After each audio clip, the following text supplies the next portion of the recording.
Viena no svētku centrālajām vietām ir ugunskurs.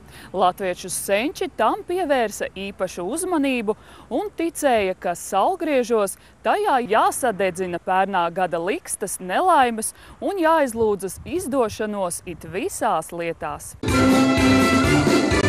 Uguns rituāls saulgriežu laikā esot maģisks un tā veicējiem sniedzot enerģiju. Mūsu senči ticēja, ka attīrās no visa negatīvā un sliktā, tādējādi atbrīvojot vietu tikai labajam. Latvieši jau visu nedara vien tāpatās.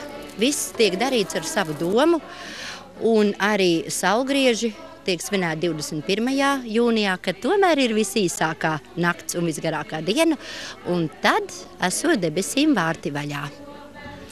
Tad varot labās domas debesīs raidīt, sliktās projām sūtīt un spēku sevim gūt. Ziedojot ugunī kaut ko savu, kā piemēram pērnā gada vainagu, vai pat kādu savu slikto īpašību, no kuras labprāt atbrīvotos, augstākajiem spēkiem varot prasīt pretī, ko vien sirds kāro. Galvenais ir doma, un galvenais ir ar kādu domu tu ziedo. Vai tu ziedot tiešām no sirds un dziļi piedomājot pie šīs lietas, vai tu vienkārši ugunī iemet šo te ziedojumu. Mēs šodien ziedojām 9 lietas. Rituāla aplī vajadzētu iesaistīt abu dzimumu pārstāvjus, lai būtu līdzsvars starp sievišķo un vīrišķo enerģiju.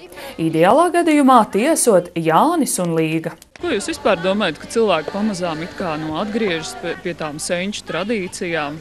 Vai tas ir ļoti jauki, ka viņi atgriežas, tomēr, tās tradīcijas tomēr paliek un nāk kaut kas varbūt jauns, bet tās vecās tradīcijas vienalga paliek, un tas ir ļoti labi, ka cilvēki atbalsta. Vai kaut ko līdzīgi mēģināsiet arī savā mājā, sētā? Es domāju, ka jā, kaut ko varētu izmēģināt no šī vakara redzētā. Šodien viss kaut kas tika lūgts Latvijai un pašiem sev. Ko jūs domājat, kas visvairāk ir vajadzīgs? Viss labais, kas tikai varētu būt priekš mūsu mazo Latviju. Viss pārticība un miers un labestība un saticība. Lai ģimenēs ir arī saticība un miers, lai ir cilvēkiem, kurus darbu dabūt un strādāt. Jūs to tā izjūtat, ka palīdz? Jā.